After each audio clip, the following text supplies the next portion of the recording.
जो लोग कानून को वायलेट करते हैं, उन्हीं को कानून से डर लगता है। जो आदमी जातिवादी नहीं है, उसको क्या लेना देना, कानून बनता रहे, सस्पेंड को छोड़ के चाहे फांसी की सजा भी हो तो उसको क्या लेना देना है। जब हमने क्राइम ही नहीं करना, हम गिल्टी ही नहीं है, तो उसका कानून बनता रहे भाई। कानून बेसिकली डेटरेंस के लिए होते हैं सर, ये सब जानते हैं कि कोई ऐसा ना करे। ये खाली SC ST OBC एट्रोसिटी की बात नहीं है, हरासमेंट की बात नहीं है। कोई भी कानून जब बनता है, वो कानून इसलिए बनाया जाता है कि लोगों को डर रहे कि ये काम नहीं करना है, इससे सजा मिलती है। तो गवर्नमेंट ने तो अपनी ड्यूटी पूरी कर दी। अब जनरल कास्टों को इस तरह का जो स्टैंड ऑफ है, या आमने सामने की या कन्फ्रंटेशन की सिचुएशन पैदा नहीं करनी चाहिए। इससे ये तो ना तो देश के हित में है, ना समाज के हित में। तो चोरी का डर उसको ही होगा जो चोरी करेगा। जो आदमी बिल्कुल ठीक है, एक अच्छे शहरी की तरह जब सबके साथ बराबरी चाहता है, जब हम एक तरफ बात करते हैं कि हम हिंदू राष्ट्र या हिंदू समाज जो है वो इकट्ठे मिलकर जाना चाहिए, तो क्या फिर अगर कोई मतलब हिंदू ही उसका प्रोटेस्ट करे तो वो हिंदू कैसे हो सकता है? क्या हम OBC SC ST वाले हिंदू नहीं है? अगर हिंदू को जहाँ कोई हमारा इस बिल का किसी में देखा नहीं है कि किसी मुसलमान है, किसी क्रिश्चियन है या किसी दूसरे और किसी ने इसका प्रोटेस्ट किया हो, तो अगर इसका प्रोटेस्ट हिंदू ही कर रहा है तो इसका मतलब है कि हम अपने देश में हिंदू समाज को ही खुद कमजोर कर रहे हैं। तो और जो उच्च वर्ग के लोग हैं, वर्ण के लिहाज से, वो शुरू से ही ऐसे हालात पैदा करते रहे, और वही उनकी आज तक मानसिकता, आज 70 साल के बाद भी हमें ये जाहिर होगी कि उनकी मानसिकता वही है जो आज से 5000 साल पहले थी। वो कह रहे हैं, जो कह रहे हैं कि ये हमारे खिलाफ जो जा रहा है, ये कानून हमारे खिलाफ जा, फिर उन्होंने नहीं कहना चाहिए था ना। अगर ये कह रहे हैं तो फिर जातिवाद हो रहा है ना, ये सारा जो है ये जातिवाद पे तो हो रहा है। नहीं, आपके साथ हुआ कभी ऐसा? हमारे साथ भी बहुत बार हुआ है। हमारे साथ आप जो मंदिरों में पंडित है, वो किसी ऐसी को बना के बताओ ना। कास्टिज्म नहीं है, मैं मान रहा हूँ कि कास्टिज्म नहीं है। मंदिरों में जो पंडिताई का काम करते हैं, वो किसी ऐसी को बना के बताओ, क्या बनता है? अगर नहीं बनता तो कास्टिज्म है। पंडित जो है वो अपने आप को उच्च मानता है। 4 वर्ण आपके किताबों में लिखे हुए हैं। ये बात, ये 4 वर्णों में बांटा गया हिंदुओं को, तो 4 वर्ण तो आज भी लागू, आज भी है। ये ऐसा कानून स्वर्ण जाति के बच्चों को नुकसान करेगा। वो झूठे केस, फॉल्स केस जो है उनमें फंसा करके उनकी जिंदगी को तबाह किया जाएगा, ये कर रहे हैं। अगर ऐसा था तो फिर बाबा साहब ने आर्टिकल 14, आर्टिकल 15(4), आर्टिकल 16(4), आर्टिकल 340, 335, 341, 342 क्यों बनाए फिर? सरकार से यही है कि अब ये जो ज्यादा छूट डाल रहे हैं, जो ज्यादा 10-15% है, इसमें जो ज्यादा OBC जो है ज्यादा मेजॉरिटी में है। अगर हमें तो, अगर वो ऐसा, हम तो ऐसा नहीं, लेकिन हम तो इसके पूरे समर्थन में आएंगे। और वो हमें जो OBC वाले हिंदू बोर्ड बताते हैं कि 80% है हम, तो उनको वो 10% ही रहेंगे। जब वो हमारे अच्छाई के लिए विरोध करेंगे तो हम उनके उल्टी चलेंगे। हम तो मैं न्यू प्लाट विश्वकर्मा लाइब्रेरी में हूँ और OBC समाज की ओर से यहाँ पर एक प्रेस कॉन्फ्रेंस हुई है। प्रेस कॉन्फ्रेंस UGC को लेकर के है, और कटारिया साहब के पास चलते हैं। कटारिया साहब, UGC को लेकर के OBC समाज के सारे जो नेता हैं, OBC वर्ग की बात करने वाले जो लोग हैं, आप लोग आज एकत्रित हुए हैं, आखिर मुद्दा क्या है? और ये सर, ये जो UGC का मुद्दा है, इक्विटी कमेटी का, ये कोई इतना मुद्दा है नहीं जितना इसको हवा दी गई है। ये कमेटी इस तरह की हर महकमे में होती है, हर डिपार्टमेंट में होती है। ये 2012 से ये इस तरह की कमेटियां जो हैं वो UGC के अंडर रही है, कॉलेजों में, यूनिवर्सिटियों में रही है।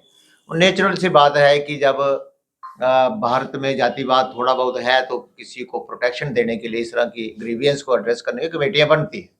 अब हुआ क्या है कि गवर्नमेंट को 12 से अभी तक, जैसे 13 साल हो गए, 12-13 साल हो गए कमेटी बने हुए, तो कमेटियों का कोई असर ऑन ग्राउंड दिखा नहीं। जो हैरासमेंट के केस थे वो बढ़ते चले गए, और 2019 से 2024-25 तक ये डबल हो गए। तो जब कमेटियां मैं कहूँ कि डिफंक्ट हो गई, उनका कोई सामने कोई प्रभाव नजर नहीं आया, काम नहीं कर पाई जो उनको करना था, तो सरकार ने उन कमेटियों को अमेंड करके बकायदा पार्लियामेंट की कमेटी ने डिसाइड किया है, ये ऐसे नहीं हुआ है, एक डिसीजन हुआ है, सर्वे हुआ है और गवर्नमेंट का डेटा है, गवर्नमेंट का ही डेटा है, गवर्नमेंट ने एक्शन किया है उस डेटा के बेसिस पे कि ये हरासमेंट के केसेस जो हो रहे हैं उससे जो रिजर्व कैटेगरी के बच्चे हैं, मैं रिजर्व कैटेगरी कह रहा हूँ, उसमें औरत किसी भी जाति की हो सकती है, ईडब्ल्यूएस का बच्चा भी हो सकता है, SC ST OBC भी हो सकता है, उनके साथ नॉर्मली जो है ये देखा जाता है कि ये मेरिट से कम मेरिट में आया है तो उसका मजाक वगैरह जो हरासमेंट होती है, बच्चे घर वापस आ जाते हैं, बच्चे हरासमेंट फील करते हैं, बच्चे सुसाइड करते हैं, ये डेटा है। अब गवर्नमेंट का ये कॉन्स्टिट्यूशनल फर्ज है, ड्यूटी है कि वो अपने जो इंस्टीट्यूट्स हैं उनमें टेंशन फ्री एनवायरनमेंट क्रिएट करे, ये गवर्नमेंट की ड्यूटी है, कॉन्स्टिट्यूशनल ड्यूटी है जी। तो गवर्नमेंट ने अपनी ड्यूटी को पूरा करते हुए वो जो कमेटियां थी उनको थोड़ा और मजबूत किया, उनको और राइट्स दिए कि यदि कोई हैरासमेंट करता है तो उसकी इंक्वायरी जल्दी करनी है विद इन 24 आवर, और अगर लगता है तो उसको सस्पेंड करना है। उस कमेटी का हेड भी जो है हेड ऑफ द इंस्टीट्यूट होगा या वाइस चांसलर होगा। तो अब जो कमेटी होगी उसके मेंबर भी SC ST OBC के होंगे या महिला होगी। अब जनरल कास्ट वाले ये कह रहे हैं कि ये कमेटी अपना मिसयूज भी कर सकती है अपनी पावर को, किसी को सस्पेंड कराना हो तो उस पर एलिगेशन लगाओ तो सस्पेंड करा दो। ये बात जो है उनके माइंड में आ रही है। ये वजह क्या है, क्यों ऐसा लग रहा है उन्हें कि ऐसा होगा? ऐसा क्यों लग रहा है? क्योंकि जो लोग कानून को वायलेट करते हैं उन्हीं को कानून से डर लगता है। जो आदमी जातिवादी नहीं है उसको क्या लेना देना, कानून बनता रहे, सस्पेंड को छोड़ के चाहे फांसी की सजा भी हो तो उसको क्या लेना देना है। जब हमने क्राइम ही नहीं करना, हम गिल्टी ही नहीं है, तो उसका कानून बनता रहे। भाई कानून बेसिकली डेटरेंस के लिए होते हैं सर, ये सब जानते हैं कि कोई ऐसा ना करे। ये खाली SC ST OBC एट्रोसिटी की बात नहीं है, हरासमेंट की बात नहीं है। कोई भी कानून जब बनता है वो कानून इसलिए बनाया जाता है कि लोगों को डर रहे कि ये काम नहीं करना है, इससे सजा मिलती है। तो गवर्नमेंट ने तो अपनी ड्यूटी पूरी कर दी। अब जनरल कास्टों को इस तरह का जो स्टैंड ऑफ है या आमने सामने की या कन्फ्रंटेशन की सिचुएशन पैदा नहीं करनी चाहिए। इससे ये तो ना तो देश के हित में है ना समाज के हित में। तो आप सरकार के इस फैसले को कैसे देख रहे हैं? हम सरकार को अप्रिशिएट करते हैं, सरकार के साथ खड़े हैं। सरकार जो है वो कॉन्स्टिट्यूशन से चलती है, ना कि जातियों से चलती है, ना कि मॉब से चलती है। जी जी। आप फोत्रा साहब कैसे देख रहे हैं, क्योंकि विरोध जो है इस बिल का 2026 जो UGC बिल है इसका विरोध जिस तरीके से हो रहा है, क्या ऐसा विरोध होना चाहिए था? या इसका विरोध बिल्कुल नहीं होना चाहिए। मैं केवल कृष्ण फोत्रा प्रधान सैन्स महासभा से रिप्रेजेंट कर रहा हूँ, क्योंकि आज यहाँ हमारे अलग अलग ऑर्गेनाइजेशन के हेड्स बैठे हैं। तो हमारा यही है कि 2-4 दिन से जो UGC का मसला जो है ये गरमाया हुआ है, क्योंकि गवर्नमेंट ऑफ इंडिया ने UGC जो यूनिवर्सिटी ग्रांट कमीशन है उन्होंने एक रेगुलेशंस जो इक्विटी कमेटी को प्रमोट किया है, जिसका बेसिक मकसद जो है वो उसको जाने बगैर कुछ लोग हाई तौबा कर रहे हैं। उसका मेन मकसद है कि शिक्षा व्यवस्था में पारदर्शिता, गुणवत्ता, समानता के अवसर सुनिश्चित करने का एक दिशा में एक ऐतिहासिक कदम है। तो मुझे लगता ही नहीं कि इसमें किसी को कोई प्रॉब्लम होनी चाहिए, क्योंकि ये जो UGC का या प्रमोशन इक्विटी बनाया है उन्होंने, उसमें तो खाली ये लिखा है कि क्योंकि गवर्नमेंट की रिपोर्ट्स में और उनके पास काफ़ी ये डाटा है कि 2019 से 24 तक जो एट्रोसिटीज़ हैं यूनिवर्सिटियों कॉलेजों में 118% वो बढ़ गई हैं, क्योंकि वो एक अनएक्सपेक्टेड चीज़ थी। जबकि गवर्नमेंट शिक्षा संस्थान जो है उनमें एक अच्छे शहरी पैदा करना चाहती थी, लेकिन वहाँ भी ये जातिवादी मानसिकता जो है वो फल फूल रही है। और इस जातिवादी मानसिकता को फलने फूलने में वहाँ के जो लोग हैं जो उनके हेड्स हैं या जो उनके वहाँ जो प्रोफेसर जो लोग हैं उनकी भी उसमें बिल्कुल हाथ पाया गया है, क्योंकि वो अगर वो हॉनेस्टली एक अच्छे शहरी या हिंदुस्तान के एक अच्छे मतलब बनाना चाहते हैं, हिंदुस्तान को एक अच्छा समाज बनाना चाहते हैं, तो उनको अपने मन से, उनके अपने दिमाग से जो जातिवादी मानसिकता है उसको दूर रखते तो ऐसा मेरे ख्याल ये जो डाटा एकदम बूस्ट कर रहा है, बढ़ रहा है, वो नहीं होता। तो इसलिए गवर्नमेंट को मजबूरन ये जो बनाना पड़ा एक प्रमोशन ऑफ इक्विटी, तो इसमें किसी को कोई तकलीफ नहीं है, क्योंकि अगर कानून बनता है तो अगर कोई चोरी का मतलब डर है किसी को, तो चोरी का डर उसको ही होगा जो चोरी करेगा। जो आदमी बिल्कुल ठीक है, एक अच्छे शहरी की तरह या सबके साथ बराबरी चाहता है, जब हम एक तरफ बात करते हैं कि हम हिंदू राष्ट्र या हिंदू समाज जो है वो इकट्ठे मिलकर जाना चाहिए, तो क्या फिर अगर कोई मतलब हिंदू ही उसका प्रोटेस्ट करे तो वो हिंदू कैसे हो सकता है? अब क्या हम ओबीसी SC ST वाले हिंदू नहीं है?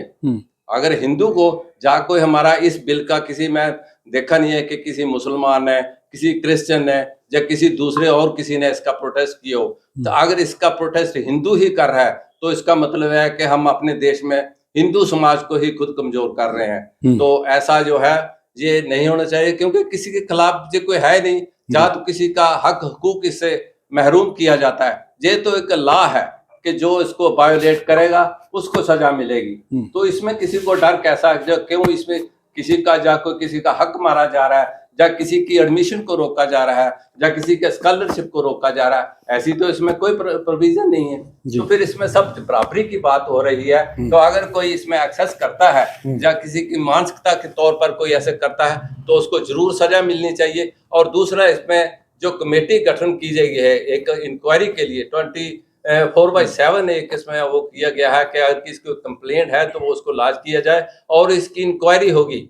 इंक्वायरी की जो कमेटी होती है वो हेड ऑफ द इंस्टीट्यूशन, किसी कॉलेज का जो प्रिंसिपल होगा, अगर यूनिवर्सिटी है तो वहाँ का VC होगा, उसमें और वुमेन भी होगी, उसमें ST मेंबर होगा, OBC के मेंबर्स होंगे। तो वो एक कमेटी जो है वो इंक्वायरी उसमें रिपोर्ट करेगी और उसको वो देगी। तो इसमें कोई ये नहीं है कि किसी को फजूल कैसे पहुंचाए। अगर जो लोग आते हैं भी उसमें किसी का नाम झूठे भी ले, कमेटी जो बनाई है वो इसीलिए बनाई है कि वो उसमें प्रूव करे कि जो शिकायत हुई है, whether it is a false or anything true in this, तो उसमें सच्चाई जो होगी वो उसी पे ही अमल होगा ना। झूठा प्रोपेगेंडा करके या किसी को झूठा केस में तो बनेगा नहीं कोई, क्योंकि उसमें कमेटी है किसी एक आदमी के कहने का। या किसी अगर किसी स्टूडेंट ने कंप्लेंट की है तो उस स्टूडेंट के बेस पे थोड़ी करना है, वो पूरी एक कमेटी उसको वेरीफाई करेगी ये इसमें सच्चाई है कि नहीं है, तब उस पे जाके एक्शन होगा। तो इसमें किसी को डरने की बात नहीं है। हमें अगर अपना एक शहरी को, और मोरओवर हमें प्रधानमंत्री को जो एक ग्लोबल लीडर है उनकी जो सोच है उस पर यकीन रखना चाहिए। और हम पूरे मतलब मैं अपनी तरफ से प्रधानमंत्री जी का और पूरी बीजेपी पार्टी का धन्यवाद करते हैं कि उन्होंने इतना अच्छा जो काम कानून लाया है UGC का, हम इसका पूरा समर्थन करते हैं। सतिया साहब, यहाँ पर चर्चा हो रही है स्वर्ण समाज की ओर से कि अब स्वर्ण समाज के बच्चों को पढ़ने नहीं देना चाहती सरकार, क्योंकि ऐसा कानून है UGC कि उनके बच्चे झूठे केसों में फंसा दिए जाएंगे।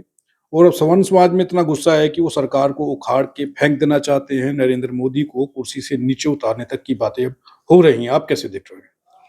सर, ऐसी बात नहीं है कि किसी वर्ग को किसी शिक्षा से महरूम किया जाए। वो गुमराह लोग हैं जो ऐसा सोच रहे हैं। पार्लियामेंट का काम है देश की जनता के लिए कानून बनाना, देश की रखवाली के लिए कानून बनाना, देश की सरहदों को पुख्ता करना। तो देश के अंदर रहने वाले जो लोग हैं, क्यों भारत एक भिन्न भिन्न जाति का देश है, और जहाँ जो वर्ण व्यवस्था है उस लिहाज से जो चौथा वर्ग हमारा BC है, वो सदियों से from the very beginning ancient time से वो दबा कुचला हुआ था।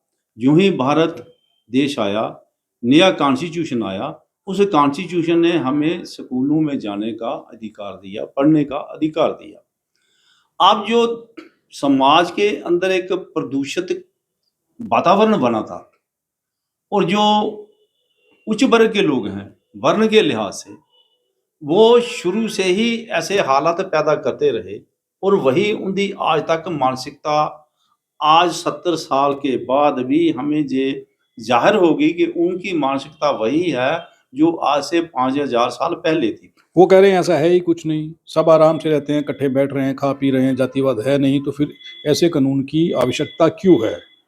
Sir, only the wear knows where the shoes pinches. कहाँ वो तकलीफ है वो जूता पहनने वाला जानता है। जिसको तकलीफ होगी उसी को पता होगा मेरे पेट में दर्द कहाँ है। जिसको पेट में दर्द का महसूस नहीं होगा उसको नहीं पता चलेगा। तो ये एक समाज में एक बहुत बड़ी लानत थी जो हमारे समाज को बांट के रखती है, हमें एकता से अखंडता से दूर करती है, हमें खंड खंड करने में लगी हुई है। तो मैं भारत की सरकार को, जो मौजूदा सरकार है, उसका मैं धन्यवादी हूँ कि जिन्होंने ऐसा कानून लाया जिससे हमारी शिक्षा संस्थान, यूनिवर्सिटियाँ और भी जो हैं धार्मिक स्थान हों जिनमें हमें बराबरता का और हमें कोई डेरोगेटरी लफ्ज भी हमारे लिए इस्तेमाल ना करे, जिसकी वजह से हम डिप्रेस रहते थे, जिसकी वजह से जो हमारे समाज के लोग डरे धमके रहते थे, एक टेररिज्म, पता नहीं हमको क्या कह देंगे।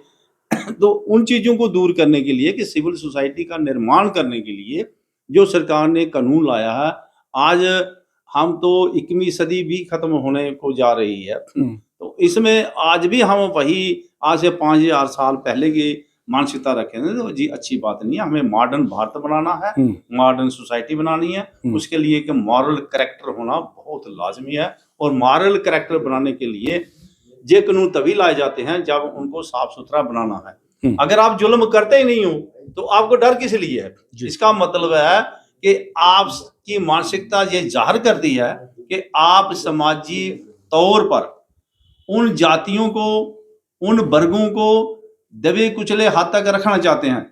ये बहुत बड़ा एक अन्याय है और आपकी सोच भी मेरे हिसाब से बहुत गंदी है जो ऐसा आप सोचते हैं। जी, थैंक यू। ओम साहब, आप कैसे सोच रहे हैं कि ये जो कानून आया है, इस कानून का ओबीसी समाज वेलकम कर रहा है या फिर आप भी उसके विरोध में हैं? क्योंकि ये कहा जा रहा है कि जातिवाद है नहीं। क्या आपने कभी फेस किया है, आपको कभी लगा है कि कास्टिज्म होता है? क्योंकि वो लोग तो कह रहे हैं ऐसी बातें है नहीं, सब इकट्ठे रहते हैं, खाते पीते हैं, ये माहौल बनाया जा रहा है, वोट बैंक की राजनीति की जा रही है। हम इस बिल का समर्थन करते हैं। ये जो बिल है ये 2012 से ये कानून बना था। 2012 से लेकर के 2019 तक जो है इसके जो आंकड़े हैं ये इनका तो कुछ इतना नॉलेज नहीं मिला है। 2019 से लेकर के 2024 तक जो इनके आंकड़े मिले हैं, 19 के बाद 24 तक ये बहुत सारे आंकड़े बढ़ गए हैं। जो SC ST OBC के बच्चे होते हैं कॉलेज इसमें यूनिवर्सिटी में होते हैं, उनके साथ जो भेदभाव होता है ये ज्यादा होना शुरू हुआ है। इसलिए जो 13 जनवरी 2026 को जो कानून जो है इसमें थोड़ा सा अमेंडमेंट हुआ है। ये जो कह रहे हैं कि ये हमारे खिलाफ जो जा रहा है, ये कानून हमारे खिलाफ जा, फिर उन्होंने नहीं कहना चाहिए था ना। अगर ये कह रहे हैं तो फिर जातिवाद हो रहा है ना, ये सारा जो है ये जातिवाद पे तो हो रहा है। नहीं, आपके साथ हुआ कभी ऐसा? हमारे साथ भी बहुत बार हुआ है, हमारे साथ भी बहुत बार ऐसा हुआ है, जो जाति काफी बार हुआ है ऐसा हमारे साथ होता रहा है हमारे। तो ये देखिए, जो रमन जी, आप मुझे बताइए कि कास्टिज्म का शिकार, क्योंकि सवाल ये है कि जो लोग विरोध कर रहे हैं वो कह रहे हैं ना तो कास्टिज्म है, ना हम जातिवाद करते हैं, हम तो एक साथ रहते हैं, एक साथ खाते पीते हैं, फिर परेशानी क्या है? सरकार वोट बैंक की राजनीति के चलते हिंदुओं को बांट रही है। देखिए, सबसे पहले मैं तो इस बिल का समर्थन करता हूँ। अब आपने कहा कास्टिज्म, जी, जब मंडल कमीशन आया था तब भी तो विरोध हुआ था। तब विरोध किसने किया था? अगर आप ये कह रहे हो कि कास्टिज्म नहीं था, तब विरोध किसने किया था? अब कास्टिज्म है क्या? 90 के दशक को छोड़ दीजिए, अब की बात करिए। आज भी अगर आप कह रहे हो कि बटोगे तो कटोगे, ये बिल, क्या हम लोग हिंदू नहीं है? यही तो वो कह रहे हैं कि आप सब हिंदू हैं। अगर हम हिंदू हैं तो फिर आप लोग विरोध क्यों कर रहे हो? अगर आप में समानता है तो आप लोग अब इस बिल का विरोध क्यों कर रहे हो? और आप देखना कि इस बिल का विरोध चंद लोग करेंगे। वो तो सरकार उखाड़ फेंकने की बात कर रहे हैं, नरेंद्र मोदी को कुर्सी से उतार देंगे। नरेंद्र मोदी वोट बैंक की राजनीति कर रहे हैं और स्वर्ण समाज को इग्नोर कर रहे हैं, ऐसा कर रहे हैं? नहीं, अगर क्या कहते हैं, ये बात आ रही है तो कल तक भी तो मोदी जी ओबीसी थे, आज भी ओबीसी ही हैं। कल भी तो ये कह रहे थे ना कि क्या कहते हैं, मोदी जी ओबीसी है। आज भी ये मतलब कि ओबीसी, फिर ये ओबीसी को उखाड़ फेंकने की बात कर रहे हैं ना। मतलब कि अपने बराबर नहीं समझ रहे हैं ना, तभी विरोध कर रहे हैं ना। अगर ये बराबर समझते हैं हमें तो फिर विरोध क्यों करते? मतलब कास्टिज्म है, आप कह रहे हैं? कास्टिज्म है सर, किसने कहा खत्म हो गया? कैसे काम करता है कास्टिज्म, थोड़ा बताइए जरा, सुनने वाले लोग सुनेंगे, क्योंकि जो कह रहे हैं कि कास्टिज्म नहीं, आप कह रहे हैं है, काम कैसे करता है कास्टिज्म? कास्टिज्म क्या, आपको अगर इसका अभी भी उदाहरण देखना हो तो आप जो मंदिरों में पंडित है वो किसी ऐसी को बना के बताओ ना। कास्टिज्म नहीं है, मैं मान रहा हूँ कि कास्टिज्म नहीं है। मंदिरों में जो पंडिताई का काम करते हैं वो किसी ऐसी को बना के बताओ, क्या बनता है? अगर नहीं बनता तो कास्टिज्म है। वो कह रहे हैं काबिलियत नहीं है, समझ नहीं है, वो नहीं पढ़ पाते हैं वो उन ग्रंथों को, जिन ग्रंथों को पढ़ना चाहिए। अगर पढ़ लें तो वो भी पंडित बन सकते हैं, ऐसा कह रहे हैं, चर्चा हो रही है। आप मुझे बताएं, क्या आज हमारी एक राष्ट्रपति दलित, वो पढ़ लिख के तो वहां तक पहुंची है। उसकी सोच उतनी थी ना। ठीक है, बराबरी का हक, मतलब कि अगर हमें शिक्षा में बराबरी का हक मिलने जा रहा है तो फिर विरोध क्यों? मैं तो सिर्फ इतना कहता हूं कि शिक्षा में हमें बराबरी का हक मिलने जा रहा है तो फिर विरोध क्यों? फिर हमारे साथ हमारा समर्थन क्यों नहीं? यहाँ पर आगे चलते हैं। चौधरी साहब, मैं आपके पास आ रहा हूँ, मुझे एक चीज बताइए। वो ये कह रहे हैं कि हम सबके हाथ पांव एक जैसे हैं, हम सब एक जैसे हैं, फिर जातिवाद कहाँ है, कास्टिज्म कहाँ है, क्या जरूरत है ऐसे कानून की? ये जुलूस क्या निकल रहे थे राजपूत सभा के, तो फिर वो जातिवाद नहीं है? जातिवाद है तो तभी निकल रहे थे ना। वो उन्होंने लिखा युवा राजपूत, तो फिर लिखते ये हिंदू, मेरे कहने का पूरा लिखते, तो इसका मतलब कास्टिज्म देश में एग्जिस्ट करता है, इसमें कोई दो राय नहीं है। पंडित जो है वो अपने आप को उच्च मानता है। 4 वर्ण आपके किताबों में लिखे हुए हैं। ये बात, ये 4 वर्णों में बांटा गया हिंदुओं को, तो 4 वर्ण तो आज भी लागू, आज भी है। शूद्र है बिल्कुल, तो अगर शूद्र नहीं होता फिर रिजर्वेशन कौन देते उनको? अगर ओबीसी को है तो ओबीसी को रिजर्वेशन दे दी ना। तो मेरा मतलब कहना है जातिवाद देश के अंदर है। धर्म के नाम पे हमारा जो देश है भिन्न भिन्न धर्मों का और भिन्न भिन्न जातियों का एक समूह है। ये जातिवाद काम कैसे करता है चौधरी साहब? क्योंकि जब कास्टिज्म है ही नहीं, ये ऐसा कानून स्वर्ण जाति के बच्चों को नुकसान करेगा। वो झूठे केस, फॉल्स केस जो हैं उनमें फंसा करके उनकी जिंदगी को तबाह किया जाएगा, ये कह रहे हैं। अगर ऐसा था तो फिर बाबा साहब ने आर्टिकल 14, आर्टिकल 15(4), आर्टिकल 16(4), आर्टिकल 340, 335, 341, 342 क्यों बनाए फिर? इस मतलब जात पात है तो बाबा साहब ने देखा सब कुछ, उन्होंने कानून के अंदर उसके कानून की शक्ल दे दी संविधान में। तो मतलब ये बात से डिनाई नहीं कर सकते कि हमारे सदियों से जब किताबों में लिखा हुआ है ये बात, शूद्र नारी पीड़न के अधिकारी, तो मेरा मतलब कहने का कि है कुछ तो तभी है ना जात पात देश के अंदर। तो एट्रोसिटीज इनके ऊपर होती थी हजारों सालों से। किन पे? बाबा साहब को मिला मौका एक लिखने का, तो उन्होंने संविधान में सब कुछ लिखा, हमारे बचाव के लिए सब कुछ लिखा जी। उसके बावजूद भी ये कॉन्स्टिट्यूशन जिन लोगों के हाथ में आया, जिनके हाथ में कड़छी आई बांटने की, आज तक संविधान को पूर्ण रूप से देश में लागू नहीं कर सके। अगर होता लागू तो जम्मू कश्मीर के अंदर म्युनिसिपैलिटी और पंचायतों में हमारी रिजर्वेशन होती। नहीं, फिलहाल इसी मुद्दे पे बात करेंगे क्योंकि यूजीसी की बात चल रही है। मैं उसी आप समर्थन कर रहे हैं उसका? क्या मैं समर्थन कर रहा हूँ, ओबीसी पूरा समर्थन करेगा।